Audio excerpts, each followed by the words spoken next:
Tujuh kabupaten kota di Sumsel diminta gubernur untuk melaksanakan PPKM skala mikro.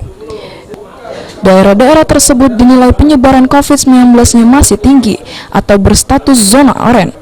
Menanggapi penerapan PPKM di Prabu Mulih, Wakil Wali Kota Prabu Mulih Adrian Syafikri mengatakan pihaknya tidak bisa membatasi kegiatan masyarakat secara penuh.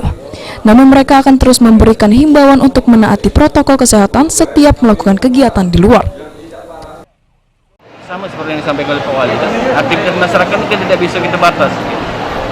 Kita pemerintah kota tidak bisa untuk menganggarkan untuk kehidupan mereka. Mereka harus bekerja, mereka harus jualan, mereka harus ke kebun, ya kan? Nah, jadi kita ya menghimbau masyarakat untuk melaksanakan protokol kesehatan, pakai masker, ya kan, menghindari kerumunan. Nah, seperti kita ini kan harus jaga jarak, ya kan?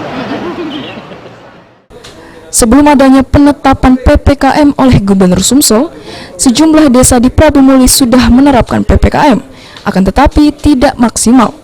Masih ada saja ditemui masyarakat yang menggelar acara seperti hajatan dan acara pernikahan. Sejauh ini, kondisi kota Prabu Mulih masih stabil dari penyebaran COVID-19.